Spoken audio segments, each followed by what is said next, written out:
Mapagpalang araw po sa iyo at sa lahat ng mga nakikinig ngayon.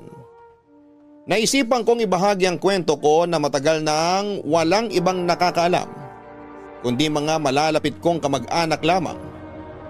Pero ngayon ay handa na rin akong ibahagi ito sa iba. Tawagin niyo na lamang po ako sa pangalang Brando, 30 anyos na, at taga Tanay Rizal. Pero itong ikikwento ko sa inyo ay nangyari sa Quezon Province. Doon kasi kami nakatira noon. Isa po akong embalsamador sa isang punerarya. Dahil palagi akong nakakakita at nakakahawak ng mga patay, halos wala na po akong kinakatakutan. Hindi kasi ako mapaniwalain sa mga multo at kung ano-ano pang mga elemento. Batid ko na maaari akong mahusgahan ng iba. Pero isa po akong non-believer. Bininyagan po ako bilang isang Katoliko pero nawala ang pananampalataya ko sa Diyos noong magkasunod na namatay ang mga magulang ko. Parehong heart attack ang kinamatay nila. Kaya naman tuluyan na akong naulila sa mga magulang. Nangako na lang yung naiwang mag-isa. Doon na ako tumira sa bahay ng tiyahin ko na si Tita Mayed sa Tanay Rizal. Dahil relihiyosa siya. Madalas kaming hindi nagkakasundo, Papa Dudut.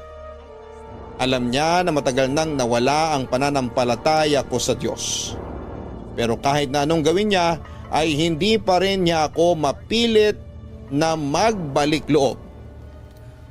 Isang linggo bago ang undas ay sinabihan ako ni Tita na isasama niya ako pauwi sa Quezon Province para dumalaw sa puntod ng mga magulang ko at ng iba pa naming kamag-anak na yumao.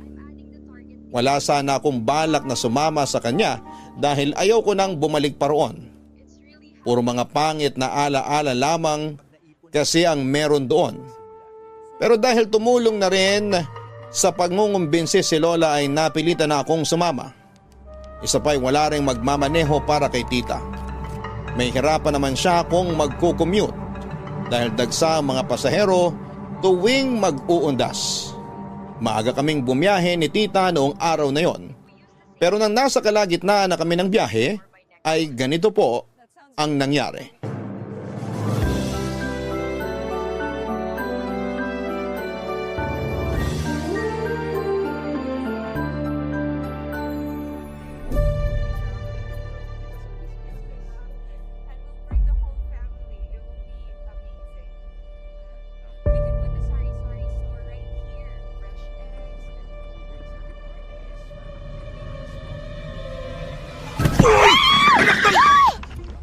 Pusa yun ah! Bigla ba naman tumawid? Sus Mariosep! Itim na pusa ba yung nakasalubong natin? Tita, hindi po natin nakasalubong. Biglang tumawid kaya munti ko na masagasaan. Buti na lang nakapreno kaagad ako. Tita, ayos lang ba kayo? Baka nasaktan kayo ha, magsabi kayo kaagad. Hindi naman ako nasaktan pero bigla akong kinabahan. Masamang pangitain yung may makasalubong na itim na pusa sa biyahe. May masama raw na mangyayari. Raw, kaya ibig sabihin, sabi-sabi lang.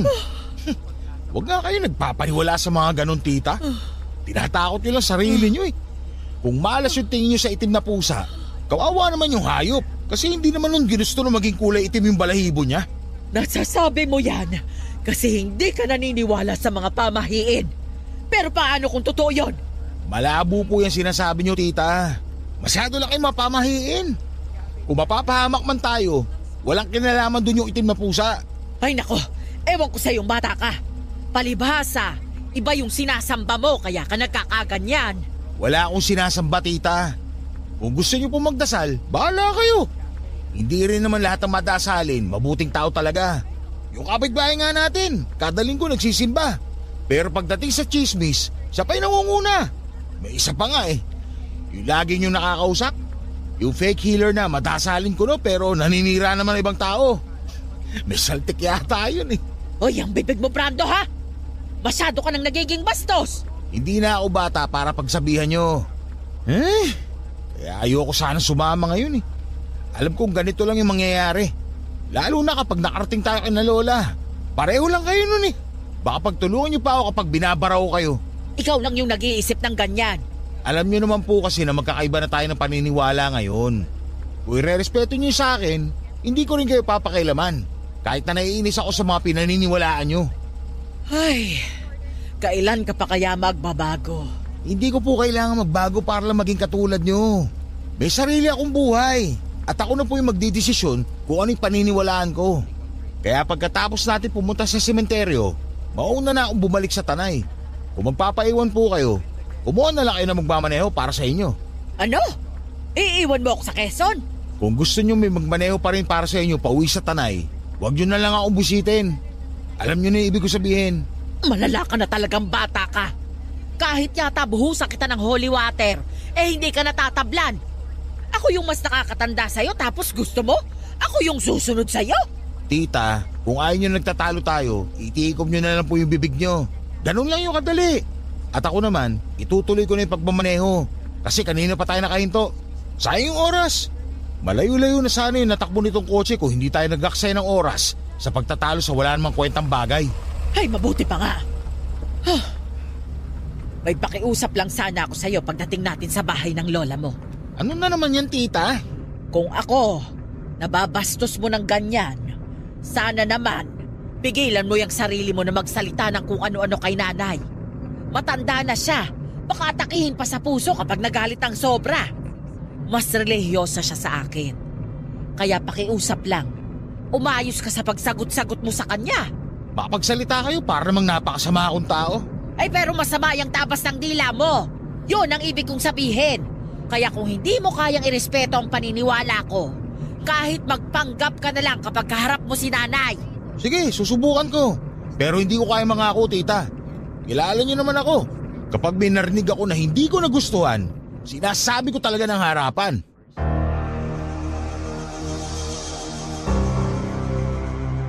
Papadudot isa yon sa madalas naming pagtalunan ni Tita Mayet. Bukod kasi sa isa akong non-believer, hindi rin ako nagpapaniwala sa mga pamahiin ng mga matatanda. Para sa akin ay kasinungalingan lamang ang mga yon.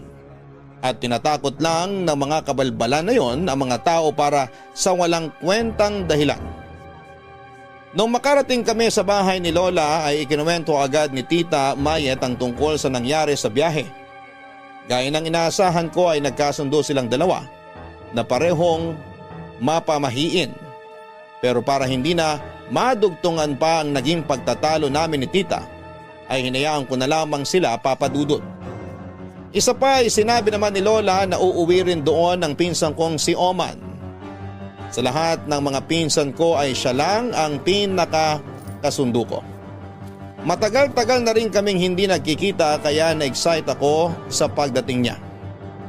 Dahil wala naman akong magawa noon sa bahay ng lola ko, madalas akong umalis tuwing umaga at bumalik na lamang bago magtanghalian. Hindi kasi ako makatagal sa bahay. Kung hindi ako lelekturan ni Tita, si Lola naman ang nangungulit na sumama ako sa pagdarasal nila. Isang araw sa paglilibot ko sa lugar namin sa Quezon, ay napadpad po ako sa isang bakanting lote na katabi ng isang abandonadong bahay. Nag-iisa lamang ang bahay na yon doon sa kalsada na yon, papadudot. Giba-giba na ang dingding nito at butas na rin ang bubong na ginapangan na ng mga damo. Pero ang mas nakaagaw pansin sa akin ay yung krus na gawa sa semento na medyo nakausli sa bumabalot na mga damo doon sa bakanting lote. Lalapitan ko na sana yon noong mapahinto po ako sa paglalakad. Napagtanto ko kasi na isang may kalalimang hukay pala sana ang hahakbangan ko. Natakpan lamang ito ng malalagong mga damo nang muli kong tingnan ang krus at ang bakanting hukay. Naisip ko na baka dati yung pinaglibingan pero inilipat lamang ang labi ng sinumang nakalibing doon.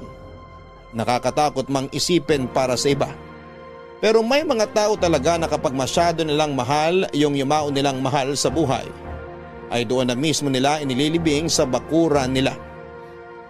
Papadudot, pabalik na sana ako noon sa bahay nang mapansin ko mula sa aking kinakatuyuan ang isang babae na naglalakad papalayo. Nakasuot ito ng itim na bestida. Ang ipinagtataka ko lang noon, wala naman akong napansin na babaeng dumaan mula sa likuran ko kaya hindi ko alam kung saan siya nanggaling. Nang kumurap-kurap ako ay bigla na lamang itong nawala. Hindi tuloy mawala-wala sa isipan ko ang bakanting hukay at yung babaeng nakita ko hanggang sa makauwi ako sa bahay ng lola ko. At nang dumating si Oman, kagad ko yung ikinuwento sa kanya, Papa Dudut.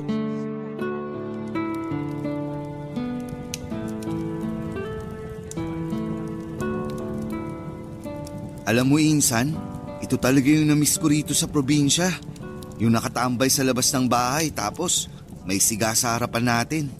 Alak na lang kulang. Sige, bumili ka kung kaya mo. Tignan ko lang kung hindi ka paghahampasin ni Lola ng walis tingting. Yun na nga eh. KJ sina Lola at Tita Mayet. Hayaan mo na. Mga nagkakaedad na kasi kaya pagpasensyahan na lang natin. Ano pa nga ba?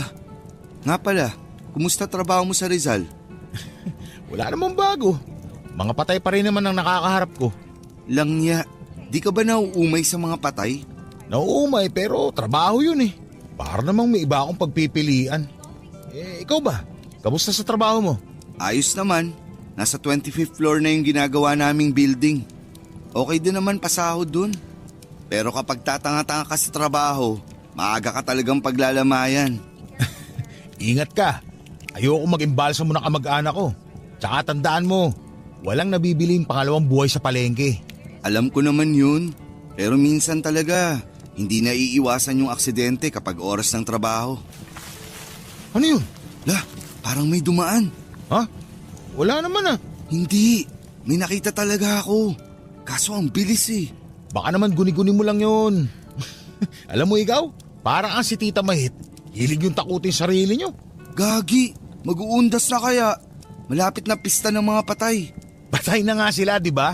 Kalokohan naman kung babangon yung mga yun para takutin ka. Hindi ka ba talaga naniniwala sa multo? Hindi. Sa aswang at maligno? Mas lalong hindi. Igagaya mo pa ako kina Lola. Kaya masyadong matatakutin kasi kung ano-ano yung pinaniniwalaan. Ay, nakaka-stress silang kasama. Kapag kinontra ko sila, galit na galit naman sa akin. Kung hindi ka sang-ayon sa mga pinaniniwalaan nila, matuto ka rin kasing itikom yung bibig mo. Para di kayo nagtatalo. Wala ka rin kasing preno minsan eh. May iba ako insan. Di ba, madalas ka namang umuwi rito? Oh, bakit? Kahapon kasi, naglibot-libot ako dito lang sa poblasyon. Naalala mo yung madalas nating kuhaan ng bayabas nung high school pa tayo? Ah, oo. Pero di na ako pumupunta ron. Kahit malalaki na yung mga bunga ng bayabas. Nakakatakot naman kasi yung abandonadong bahay sa tapat nun. Tapos yung katabing lote, dating pinaglibingan nung may-ari. Kilala mo ba kung sino yung inilibing doon? Hindi. Nalaman ko lang sa kakilala ko na yung may-ari pala ng bahay yung inilibing doon. Lakas nga ng trip eh. Sa tabi pa mismo ng bahay. Parang ayaw iwanan yung lupa niya. Buti na lang wala silang kapitbahay. Kundi maglalayasan mga yun. Ikaw ba naman may kapitbahay na puntod eh. Parang ang hirap makatulog pag ganun. Kung ako yun, baka tambayan ko pa. Hindi ako takot sa mga ganyan. Saka kung totoo man yung mga multo-multo na yan, edi sana noon pa ako nakakita. Sa punerarya ako nagtatrabaho. Minsan inaabot pa ako ng gabi ron. May pagkakataon pa nga na mag-isa lang ako habang nag-iimbalsa mo ng patay. Yabang neto. Hintayin mo lang, may magpapakita rin sa'yo. Kung may magpapakita man sa akin, sana malaki yung hinaharap saka matambok ang likuran. Diretso ka agad sa kwarto pag ganun. Sira ulo. Narinig mo yun? Gagi, kinikilabutan na ako. Pasok na kaya tayo sa bahay. Naduwag ka na naman. Sabi kasi ni Lola, kapag umaalulong daw yung aso, ibig sabihin daw may nakikita yung nakakaibang nilalang. Pwedeng multo o pwede rin... Kung hindi multo, baka aswang na yung meron dito. Tara na! Papa Dudut, natawa na lamang ako noon sa pagiging matatakutin ng pinsang kong si Oman. May pagkapasaway siya at sakit din sa ulo ng mga magulang niya Noong high school pa lamang kaming dalawa. Pero may ganong side talaga siya. Madalas kong tawanan ang pagiging matatakotin niya dahil kahit simpleng kaluskos lang sa dilim ay kinakabahan na si Oman. Tungkol naman sa bakanting hukay na kinakatakutan ng pinsan ko ay mas naging interesado ako sa kwento ng dating nakalibing doon.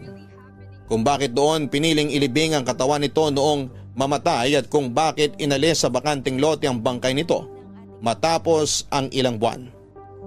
Marami pa kasing naikwento noon sa akin si Oman na nalaman niya lang din sa mga kakilala niya. Hindi ko alam kung totoo ang mga yon pero wala na rin naman akong ibang pwedeng pagtanungan. Kung si Tita Mayet naman ang tatanungin ko, siguradong hahaluan na naman niya yon ng kung ano-anong mga may kinalaman sa relihiyon. Nang dumalaw kami sa sementeryo para linisan ang puntod ng mga magulang ko at ng iba pa naming kamag-anak, napansin ko noon yung kalapit na puntod ni Lolo. Nang itanong ko kay Tita Mayet kung kamag-anak din ba namin ang nakalibing doon, nagulat ako nang malamang doon pala inilipat yung dating nakalibing sa bakanting hukay na nakita ko. Pero mas nasorpresa ako sa nalaman ko. Nakilala pala ng tita ko yung taong yon noong nabubuhay pa. Marami pa sana akong gustong itanong kay tita, pero iniba na niya ang usapan. Yung puntod ni Lolo ang huli naming nilinisan noong araw na yon.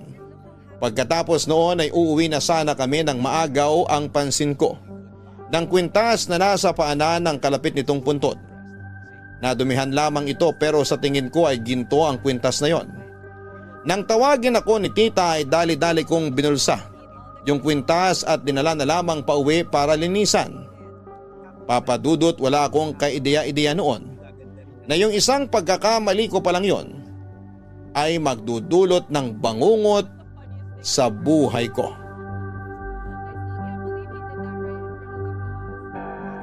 Papadudot, hindi ko maunawaan kung bakit gano'n na lamang ako ka-invested sa nakalibing sa kalapit na puntod ni Lolo. Sigurado naman ako na hindi namin ito kamag-anak dahil kung sakali man ay matagal na sanang nasabi sa akin ni tita ang tungkol doon.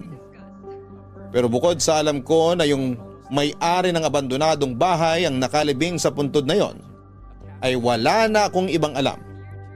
Tuwing nagtatanong naman ako sa tita ko ay kapansin-pansin ang pag-iwas niya. Hindi naman ako nag-isip ng kung ano dahil baka natatakot lamang siya na pag-usapan ang tungkol sa isang patay na hindi naman namin kaano-ano. Walang nakaalam ng tungkol sa kwintas na nakuha ko sa puntod. Nilinisan ko ito at nakumpirmang ginto nga ang kwintas na nakuha ko matapos kong ipatingin sa isang sanglaan. Natuwa pa ako noon dahil pwede ko pa yung ibenta ng may kamahalang presyo. Pero may parte rin sa akin na parang gusto ko na lamang yung itago. Hindi ko alam kung bakit pero sa tingin ko ay may sentimental value ang kwintas na yon. Hindi ko lang sigurado kung sino ang tunay na may-ari noon dahil posibleng may nakahulog lang ng kwintas sa parteng yon ng sementeryo.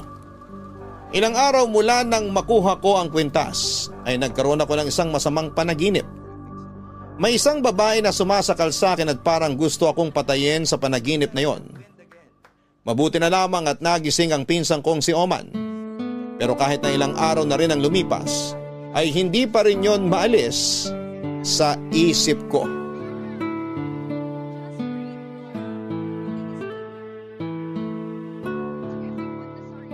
Para saan ba yung krus na nakasabit sa pinto nitong kwarto?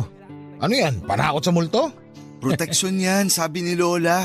Proteksyon nga saan? Kahit naman sabihin ko sa'yo hindi ka naman naniniwala sa mga masasamang elemento, di ba? Buti alam mo. Pero di ba takot na takot tayo sa aswang nung high school pa tayo? Yung matanda na lagi nating nakikita sa may ilog, naaalala mo pa? Oo, naalala ko pa. Akala ko nga totoo yung mga panakot sa atin noon eh. Pero ngayong matanda na ako, hindi na ako naniniwala sa mga elemento na yan. Maniniwala lang ako kung magpapalit ng anyo yung matandang yung sa harapan ko mismo. Pero hanggat hindi ko nakikita, parang hirap namang maniwala. Pambihira to. Maranasan mo sanang aswangin para maniwala ka. Sus! Kung totoo man yan, matagal na sana ako nabiktima. This oras ng gabi, nasa labas pa ako. Pero wala namang aswang na lumalapit sa akin. Mas inaalala ko kung may bigla na lang bubutas sa tagiliran ko tapos kukunin lahat ng gamit ko. Ay, ang hirap talagang baliin yung paniniwala mo. Magtitimpla muna ako ng kape. Mukhang di agad ako makakatulog nito. Ikaw naman kasi, nakakatakot kang bangungutin. Ilang araw nang nakalipas. Isang beses lang naman yun nangyari. Pero yung nervous mo, pang isang taon na. Sino ba namang hindi ninervyusin? Hindi ka na makahinga nung ginigising kita. Ano ba kasing napanaginipan mo nun? Wala yun. Hindi ko na nga maalala eh. Teka, akala ko ba magtitimpla ka ng kape? Nagbago na isip ko. Bigla ako natakot pumunta ng mag-isa dun sa kusina. Tulog pa naman na sina Lola. Pakiramdam ko kasi, lagi may sumusunod sa akin o kaya may nakatitig sa akin kapag mag-isa lang ako. Alam ka namang samahan pa kita. Para kang bata o matakot. Sa punerarya ba, hindi ka pa nakaranas ng kahit anong kababalaghan? Gaya ng ano, yung biglang didilat yung patay. Oo, yung mga ganun. May mga ganong pagkakataon pero may paliwanag naman kami ron. Minsan kasi may mga namamatay ng nakadilat tapos hinahayaan na lang ng pamilya. Kapag hindi nila naipikit yun bago pa kunin ng punerarya at tumagal ng nakadilat yung bangkay, hindi nasasara yun ng basta ipipikit mo lang. Naranasan ko yun nung first time ko pa lang sa pag-iimbalsa. May isinara akong mata tapos may ginawa lang ako sandali. Pagbalik ko, nakadilat na ulit. Doon ako unang beses nakaramdam ng takot kasi bukod sa matanda na yung namatay, humpak pa yung magkabilang piske tapos ang lalim na ng mga mata. Isipin mo, nakadilat yun tapos nakaharap pa sa'yo. Grabe, nakakatakot pala talaga magtrabaho sa punerarya. Sa una lang yun. Pero kapag nasanay ka na, matatawa ka na lang din sa nangyayari. Paano naman yung mga patay na pero biglang gumalaw? Normal din ba yun? Hindi. Imposibleng mangyari na gumalaw pa ang isang taong patay na. Ah, ganun? Pero may nangyari ng ganun habang nag-eembalsa ka? Yung biglang gumalaw yung patay? Oo. Talaga? Anong ginawa mo? Wala. Alam nga naman kumaripas ako ng takbo. Pero bakit kaya gumalaw yun? Nagpaparamdam siguro. Baka nakalimutan magpaalam sa mahal niya sa buhay. Walang iya. Kung ako nasa posisyon mo, hindi ko kakayanin yun. Uuwi talaga ako. Patay na yon. Hindi na yung babangon para lumakad at manakot gaya ng iniisip mo. Pero may mga pagkakataon talaga na gumagalaw yung patay. Yun pag malakas ang daloy ng formalin sa mga ugat. Ano, okay na? Ikaw kasi, ang bilis mong matakot. Kahit ano pang paliwanag mo, nakakatakot pa rin talaga.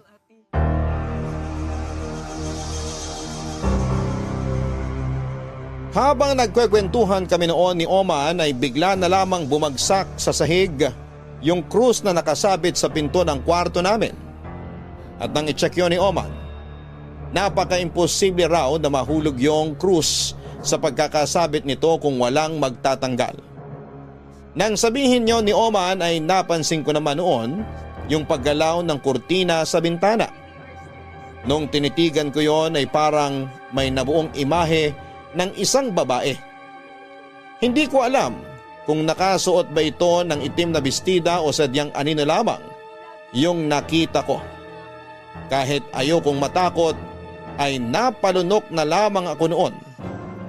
Aminado ako na medyo kinakabahan na rin ako, Papa Dudut. Kinabukasan ay nag-decide na lamang kami na hindi sabihin kina Lola at Tita Mayet yung nangyari kinagabihan para hindi na sila mag-isip pa ng kung ano. 2 araw na lamang kami noon at babalik na kami ni Tita sa Rizal kaya balak ko sanang sulitin ang pananatili ko sa poblasyon. Nung araw na yon ay may pinuntahan si Oman kaya ako lang ulit ang mag-isang umalis ng bahay. May mga araw na gusto ko sanang itodo ang paglilibot pero hindi naman kami makapunta sa ibang lugar dahil mas gusto ni Lola na magkakasama kami. Ang kaso, nakakainip kasi sa bahay kaya umalis pa rin kami ng pinsan ko. Kaya lang ay hindi kami makalayo dahil kailangan naming bumalik kapag oras na ng pananghalian o ng hapunan. Bala ko sanang maligo sa ilog noong araw na yon pero bago pa ako makarating doon, nakasalubong ko yung matandang napagkamalan ni Oman na aswang sa lugar namin. Aaminin ko na medyo kinabahan ako noon sa pagtitig ng matanda. At ang hindi ko inaasahan, Papa Dudut, ay nung kwelyuhan ako ng matandang lalaki na yon at nanlilisik ang mga mata. Binalaan niya ako tungkol sa kwintas na kinuha ko sa isang puntod sa sementeryo.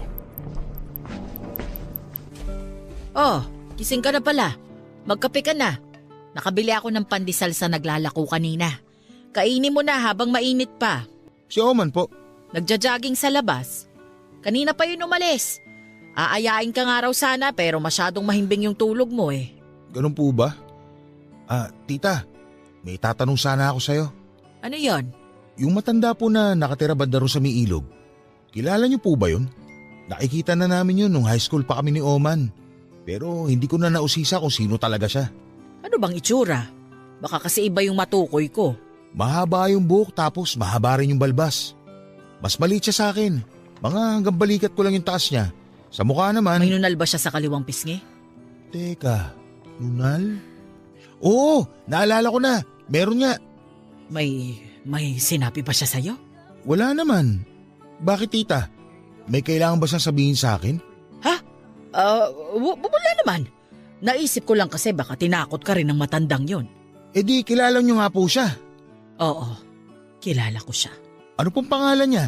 Tsaka bakit parang lagi siyang galit kung makatingin? Ay, ang dami mong tanong, Brando. Mag-almusal ka na. Lalabas na nga ako sandali. Ay, kala ko pa naman masasagot na yung mga tanong ko.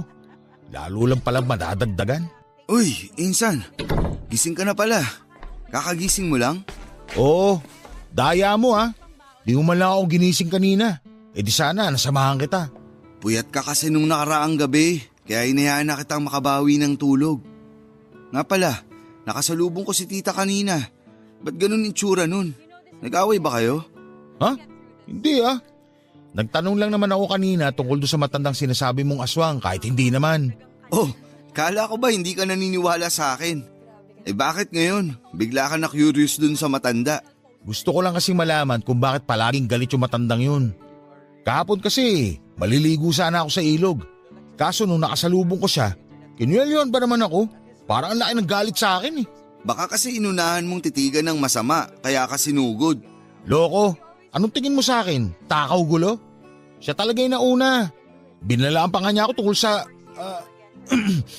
Huwag na nga natin siya pag-usapan. Nababadtrip lang ako eh. Baka kapag nakita ko ulit yun, hindi na ako makapagtimpi sa kanya. Masyado ka kasing mainit eh. Ang mabuti pa, mag-almusal na tayo. Mabuti pa nga. Nga pala, sasama ako kay Lola mamayang hapon. Baka gusto mo rin. Saan naman kayo pupunta? Magsisimba. Seryoso ka ba? Tinanong mo pa talaga ako ha? Nagbaka sakali lang. Alam ko namang di ka talaga sasama kaya di na kita pipilitin. Baka masunog ka pa ron eh. Ayoko pang mabawasan ng pinsan. Minsan, pag masamang damo, matagal mamatay. Masamang damo ka naman talaga. Pero dun sa matagal mamatay, di ka sigurado. Sira ulo, parang gusto mo na akong mamatay ah. Biro lang. Saka ka na mamatay kapag marunong na ako mag-embalsa mo. Paglalaroan ko yung katawan mo. Tanga, mumultuhin kita. Oh, kala ko ba hindi ka naniniwala sa multo?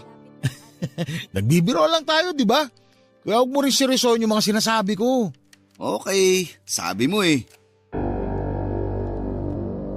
Papa Dudut, hindi ko binanggit noon kay Tita Mayet ang buong pangyayari noong nagkita kami ng matandang tinutukoy ko. Hindi ko rin yon sinabi sa pinsang kong si Oman. Sinakyan ko na lamang ang mga biro niya kahit na medyo napapaisip na rin ako ng mga oras na yon. Noong nakita ko kasi yung matanda ay binangungot ulit ako kinagabihan. Kung hindi lang ako noon nahulog sa kama ay hindi pa ako magigising. Sa panaginip ko ay meron na namang babae. Pero sa ikalawang pagkakataon na napanaginipan ko siya ay mas naging agresibo na siya. Sinasakal niya ako noon at dinudukot ang mga mata ko habang nakapikit ako. Mula noon ay hindi na nawala sa isipan ko ang babaeng yon. Sumasakit na lamang talaga yung ulo ko tuwing iniisip ko kung sino siya at bakit niya ako ginugulo sa mga panaginip ko. Pagsapit ng hapon, inaapoy na ako ng lagnat at yon ang naging dahilan Kaya hindi kami natuloy ni Tita Mayet sa pagbalik sa Rizal. Inabot kasi ng mahigit 1 linggo yung trangkaso ko. Hirap na hirap din akong makatulog noon dahil sa masamang panaginip na paulit-ulit na gumugulo sa akin. At tuwing gising naman ako, nagpaparamdam sa akin yung babae. Nagpapakita siya na nakatayo sa may bintana ng kwarto namin. Nakatitig siya sa akin tapos ay bigla na lamang nawawala. Minsan naman kapag nakakaidlip ako, bigla na lang akong magigising dahil sa malamig na bagay na dumadampi sa mga paa ko. Doon ako binalot ng takot dahil hindi na basta-basta yung nangyayari sa akin noong panahong yon. Sa tagal ko na kasing nagtatrabaho sa punerarya, ni minsan talaga ay hindi pa ako nakakita ng multo. Kaya yon pa lamang ang unang pagkakataon na nakakita ako ng ganon.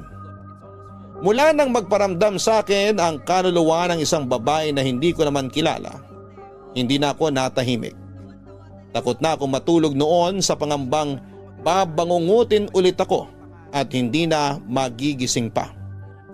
Pero kahit na gising ako, nararamdaman ko pa rin ang pagpaparamdam ng kaluluwang yon at hindi ko alam noon kung kailan ako nito lulubayan.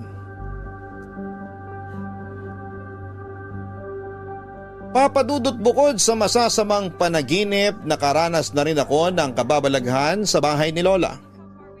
Kung noon ay wala akong takot na lumalabas ng kwarto namin para kumuha ng inuming tubig sa kusina. Nang mga sandaling yon ay para na lamang akong nakapako sa aking kama. May pagkakataon kasi na habang nagsasalin ako ng tubig ay may malamig na dumapo sa balikat ko. At pagkatapos noon ay bigla na lang bumagsak yung hawak kong baso kahit na mahigpit ang pagkakahawa ko roon. Nagets ko na noon yung sinasabi ni Oma na parang may sumusunod sa kanya tuwing mag-isa lamang siya sa kusina. Nang gabing medyo buwaba na yung lagnat ko ay lumabas ulit ako ng kwarto para magtungo naman sa banyo. Iisa lang kasi ang banyong ginagamit namin sa bahay ni Lola at naroon pa yon sa may kusina. Hindi ko pa noon pinipihit yung doorknob pero bigla na lamang bumukas yung pinto na parang may nauna nang pumasok noon. Nagdalawang isip ako kung tutuloy pa ba ako o babalik na lamang sa kwarto. Pero dahil masama ng lagay ng tiyan ko ng mga sandaling yon, ay parang nilunok ko na lang lahat ng nararamdaman kong takot. Noong palabas na sana ako ng banyo ay bigla na lamang namatay yung ilaw. Madilim yung banyo at may kaunting liwanag lang na nanggagaling sa bintana. Noong tumingala ako para tingnan ang bintana ay may nakita akong bata. Purong puti ang mga mata at nakangiti na halos tatawa na. Pinigilan kong mapasigaw ng mga oras na yon pero ramdam ko na ang matinding takot. Dali-dali na lamang akong lumabas ng banyo at walang lingon-lingon na dumiretso sa kwarto namin ni Oman. Nang tignan ko yung pinsang ko ay napakahimbing pa rin ang tulog niya. Gusto ko sana siyang gisingin pero nahiya na ako noon dahil baka sabihin niya na nilalamo na ako ng kaduwagan. Papadudot, hindi pa roon natapos ang kababalaghang naranasan ko sa bahay ni Lola. May isang gabi pa na nagising ako na may babaeng nakaupo sa may paanan ng kamang kinahihigaan ko. Pero ang hindi ko noon makakalimutan ay yung napansin kong itim na marka sa lieg nito, Papadudot. Tol, anong nangyari? Bakit ka sumisigaw? May babae! May babae sa paanan ng kama ko, Oman! Nakita ko siya kanina! Ha? Uy, Tol, di magandang biro yan ha. Kinikilabutan ako. Hindi ako nagbibiro! Nakita ko kanina yung babae! May sugat siya sa leg tapos nakatingin siya sa akin! Ano? Seryoso ka ba? Siya rin yung babae nagpapakita sa panaginip ko na sumasakal sa akin at gusto akong patayin! Gagi, Tol. Nakakatakot na talaga yung mga sinasabi mo. Matagal mo na bang napapanaginipan yun? Oo! Mula nung bumisita tayo sa puntod ni Lolo. Naulit yun nung makita ko yung matanda sa may tabing ilog. Ha? Anong connect nun? Pambihira. Kung tatagal pa tayo rito, mauuna pa akong mabaliw kaysa sa'yo dahil sa mga nangyayari. Ano nangyari? May narinig akong sumigaw ah! Sino yon? Si Brando po, tita.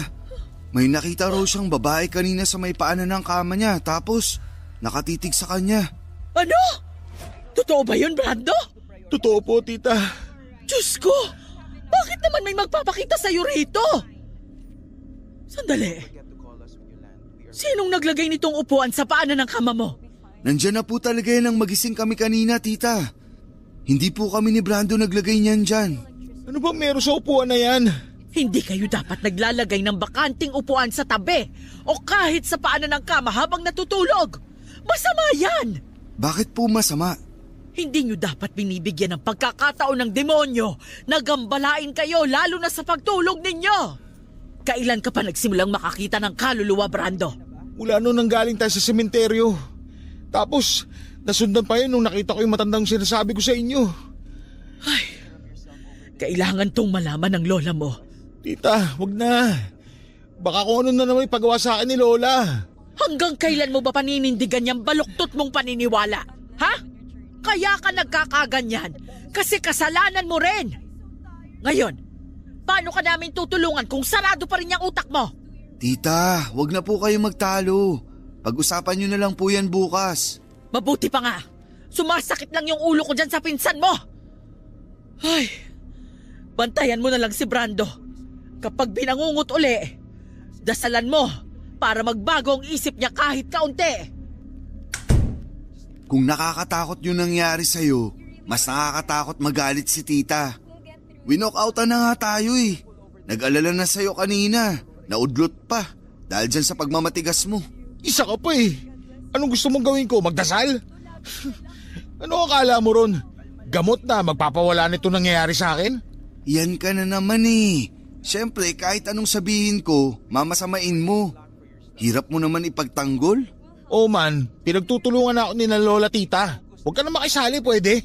Kapakanan mo lang din naman iniisip ko.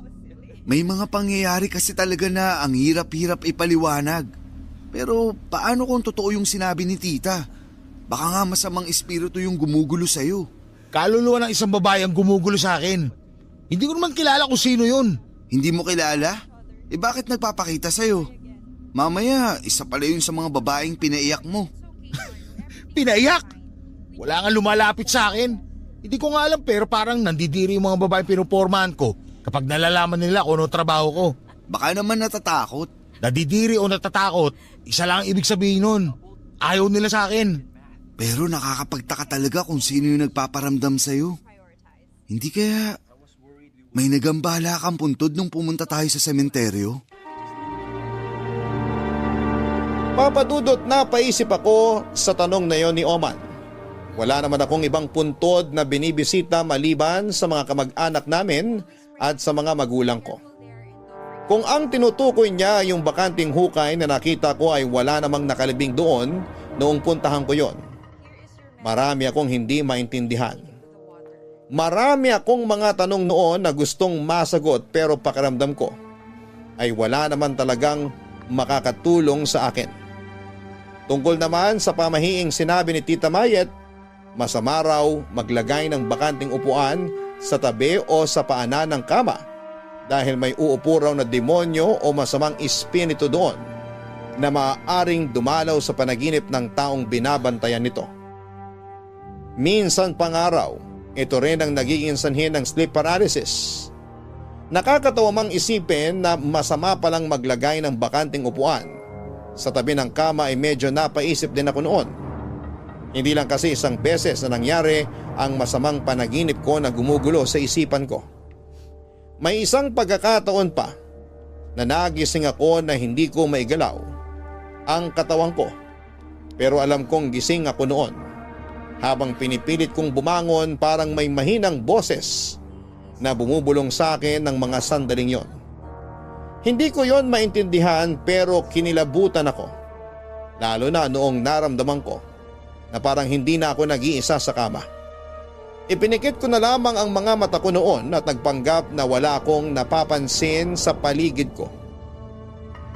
Kinaumagahan, laking pasasalamat ko na noong tuluyan na akong gumaling sa trangkaso. Pero kahit maayos na ang pakiramdam ko ay hirap na hirap pa rin akong makatulog sa gabi. Gusto ko sanang umuwi sa Rizal pero ayaw akong paalisin ni Lola. Sabi niya, susundan daw ako ng kaluluwang gumugulo sa akin kahit saan ako magpunta. Dahil gusto ko nang matapos ang problema ko noon, nagdesisyon na akong sabihin na lamang kay Tita Mayet ang totoo. Baka sakaling kapag ginawa ko yon, ay magkaroon na ng linaw ang mga nangyayari sa akin.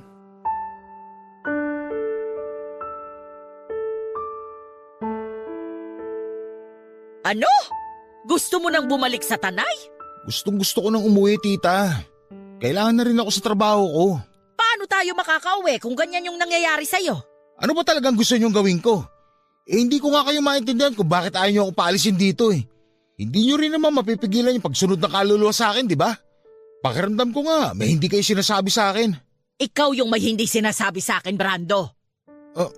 Anong sinasabi niyo? Alam ko na may ginawa kang kalokohan kaya nangyayari sa'yo yan. Ngayon pa lang, magsabi ka na ng totoo.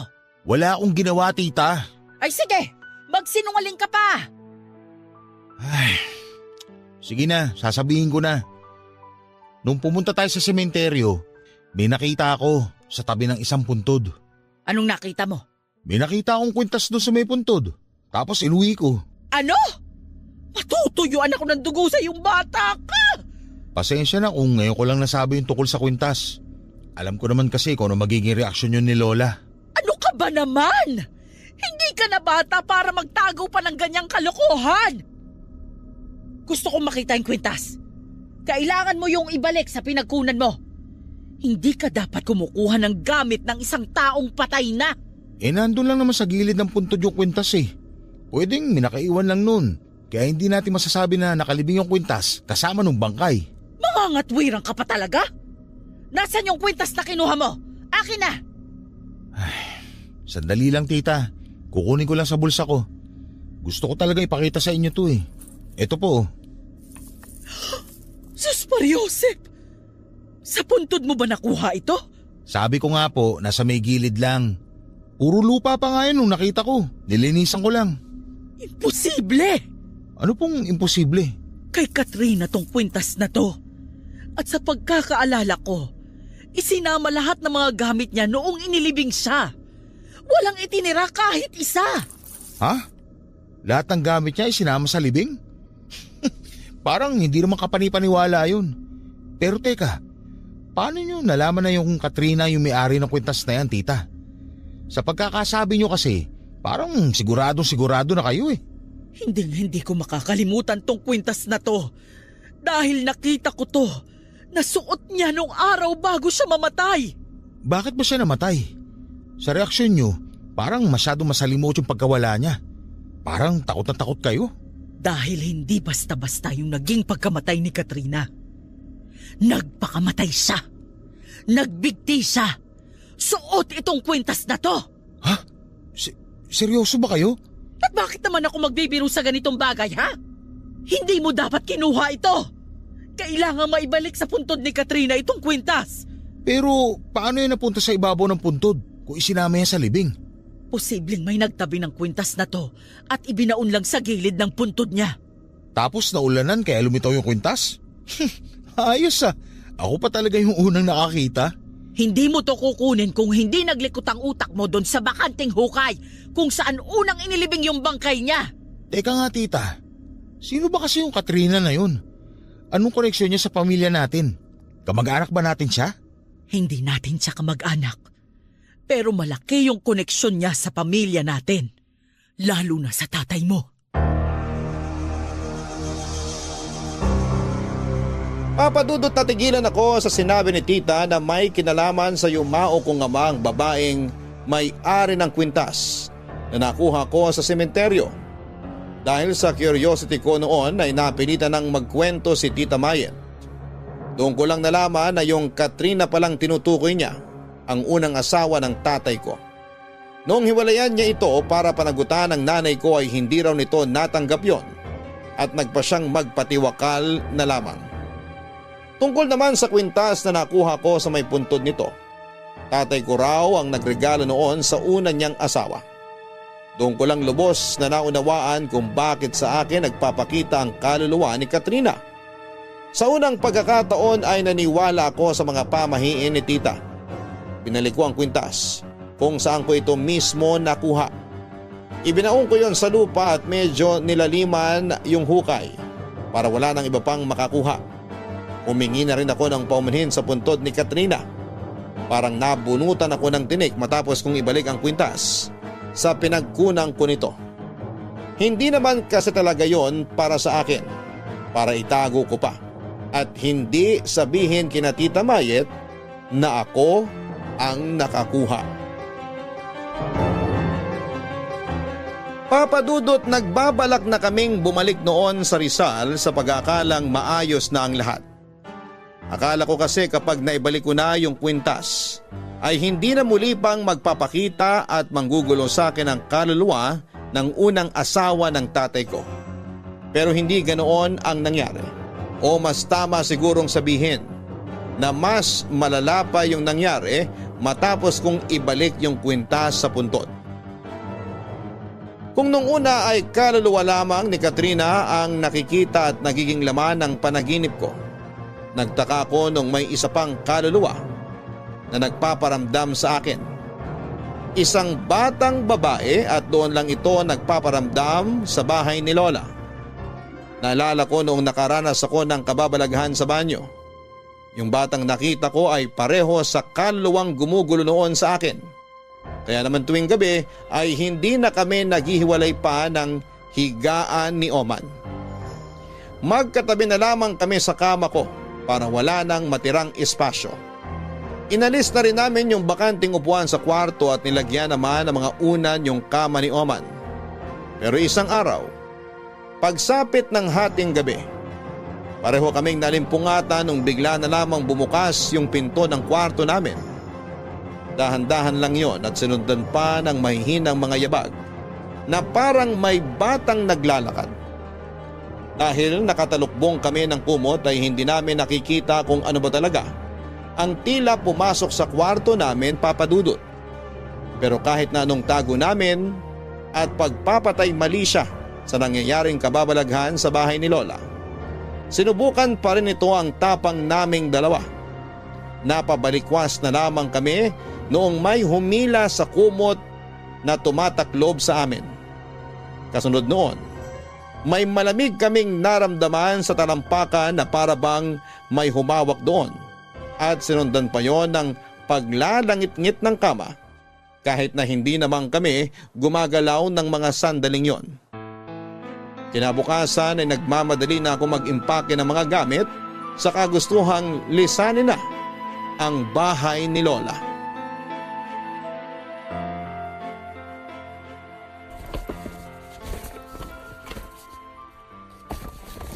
Anong ginagawa mo? Bakit nag-e-empake ka na ng mga gamit? Tita, babalik na po ako sa Rizal. Gusto ko na umuwi. Gusto mong umalis? Sige, bahala ka sa buhay mo. Pero kapag may nangyari ulit sa'yo, wala ka ng tulong na makukuha mula sa amin. Binagawa ba kayo para matigil yung nangyayari sa akin? Wala naman, di ba? Kasi nagmamatigas ka pa rin hanggang ngayon. Kahit pa bendisyonan pa namin tong buong bahay, wala pa rin mangyayari kung ikaw mismo yung umaakit sa masamang espiritu. Pinuksan mo yung pinto para sa kanila. Ano ba akala nyo? Dasal na lang palagi yung solusyon sa lahat ng problema? Ganun ba kalakas ang dasal para ibenta nyo sa akin ng ganyan? Oo! Makapangyarihan ang dasal.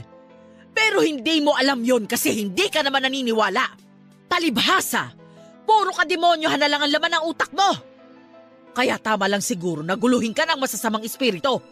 Mas mabuti pa nga kung kunin ka na rin nila. O ano? Hindi ka makapagsalita. Bakit ka umupo sa kama? Ituloy mo ang pag-iimpake mo! Akala mo ba ikaw lang yung may kakayahang sumuko? Kami rin, Brando! Lalo na ako! Sawang-sawa na ako sa katigasan ng ulo mo at ng puso mo! Huwag mong isisi sa Diyos kung bakit namatay yung mga magulang mo! Kasi hindi yun makatwiran! Nagkaganito lang naman ako kasi naramdaman ko na wala akong pwedeng kapitan. Sobrang sakit nung nawala si na mama at papa. Sinisisi ko lahat para mabawasan yung bigat na nararamdaman ko. Sa dami ba naman ng masamang tao sa mundo? Bakit sila pa? Bakit sila pa yung nawala? Hindi na natin maibabalik yung buhay ng mga magulang mo. Walang may kasalanan sa nangyari. Wala kang dapat sisihin. Ang kailangan mong gawin, tanggapin na hanggang doon na lang ang buhay nila. Lahat naman tayo darating sa puntong kailangan na rin nating magpaalam sa mga mahal natin sa buhay. Doon din ang punta nating lahat. Pero habang nandito pa tayo, simulan na nating bawasan yung bigat na dala natin. Alam kong nahihirapan ka at nasasaktan ka pa rin hanggang ngayon. Pero hindi ka naman nag-iisa. Nandito pa kami. Pwede mo kaming kapitan. Tita, sorry ah. Pasensya na kayo kung nagisakit pa ako sa ulo nyo dahil sa ugali kong to. Hinihintay ko lang naman na humingi ka ng tulong sa akin eh. Hayaan mo na kami ng lola mo. May pamilya ka pa. Nandito pa kami. Pag-usapan natin yung nangyayari sa'yo. Nasabi sa akin ni Oman na may nagpaparamdam pa rin sa'yo. Totoo ba yun? Opo, meron pa rin. Bakit ganun? Saka yung matanda nakita ko sa ilog, sino ba siya? Baka nga may kinalaman din siya rito. Kasi alam niya na kinuha ko yung kwintas sa puntod ng Katrina. Siya ang tatay ni Katrina. Siya rin yung nagbaon ng kwintas sa gilid ng puntod ng anak niya. Nakausap ko siya kahapon at sinabi niya na nakita ka niya nung kinuha mo yung kwintas. Pero tita, sino yung bata? Bata? Anong bata? Bukod doon sa dating asawa ni Papa, may bata nagpapakita sa akin dito sa bahay ni Lola. Babae tita. Sa CR, sa kwarto.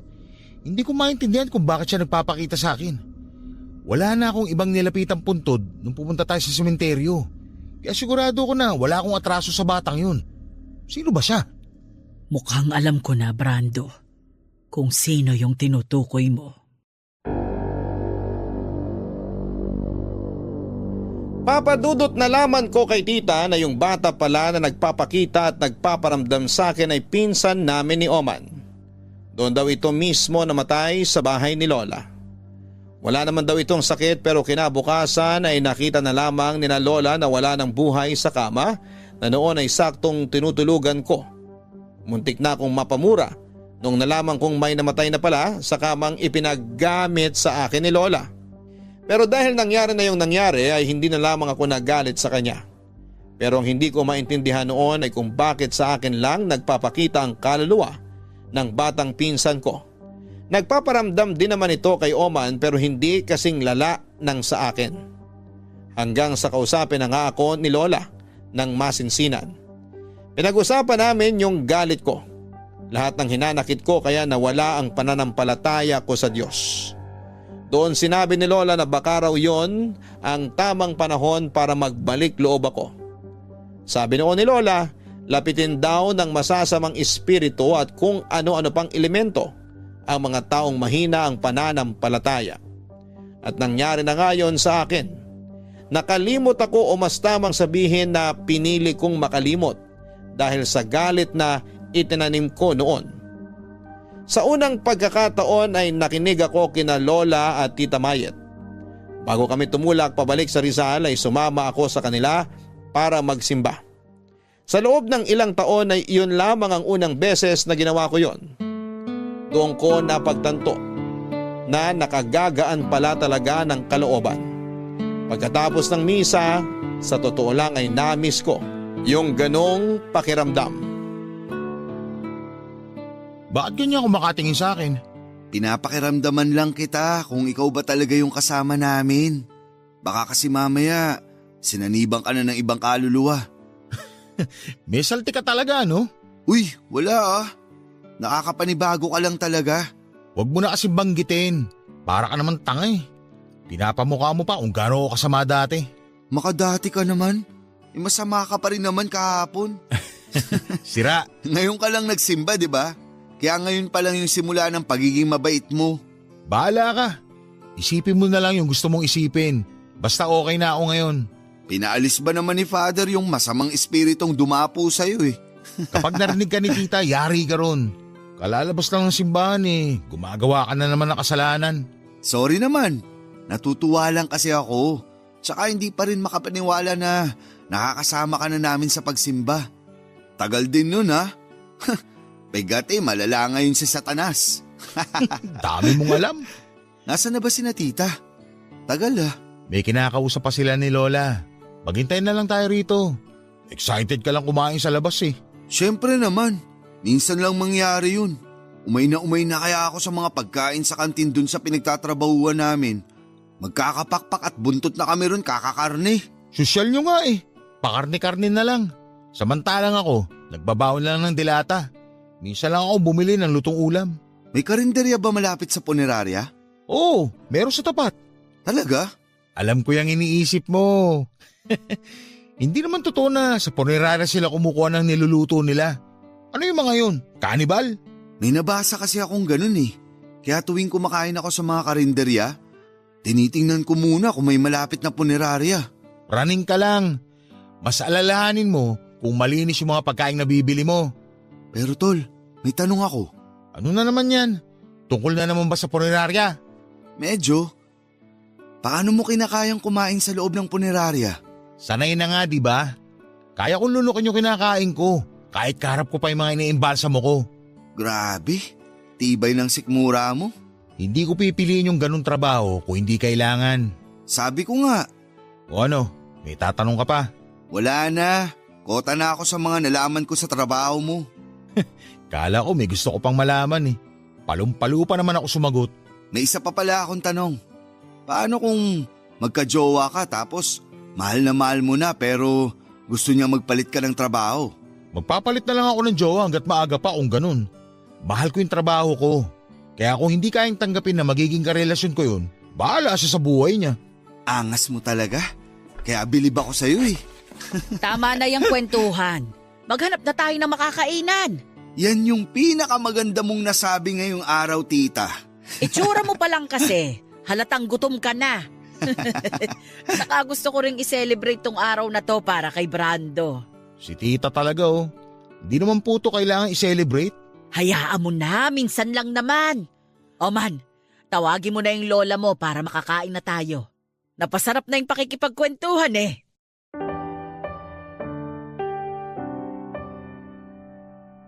Papadudot, kung hindi pa ako noon nakaranas ng kababalaghan ay hindi pa manunumbalik ang pananampalataya ko sa Diyos. Nakakatakot pala talaga kapag pinaglaruan ka ng kadiliman. Kaya naman mula noong araw na yon, hindi man ako palaging nakakasimba ay hindi naman ako nakakalimot na magdasal. Pinabindisyonan ni Lola ang bahay niya para wala ng kaluluwa pang gumambala roon. At bago kami bumalik ni Tita sa Rizal, dumaan muna kami sa sementeryo para magpaalam sa puntod ng mga magulang ko. Nang makauwi kami ay napakagaan ng kalooban ko. Para kong nabunutan ng tinik sa dibdib dahil sa mga nangyari. Pero aaminin ko na hindi ko talaga makakalimutan yung nangyari sa akin noong umuwi kami sa Quezon Province. Ang huling balita ko doon sa loteng may bakanting hukay, may nakabili na raw nito at pinatabunan na yung hukay para sa safety ng bagong may-ari. Pinag-iba daw yung bahay doon at pinatayuan ng bago, sa kanila pinabindisyonan. Sa ngayon ay patuloy pa rin ako nagtatrabaho sa punerarya, pero hindi na ako kagaya ng dati na laging kontra sa mga paniniwala ni tita. Nagkakasundo na kaming dalawa at parang anak na rin talaga ang turing niya sa akin. Kaya naramdaman ko na meron naman pala akong maituturing na pamilya. Hanggang dito na lamang po ang kwento ko at sana po kahit papaano ay nakapaghatid ito ng aral sa mga nakikinig ngayon.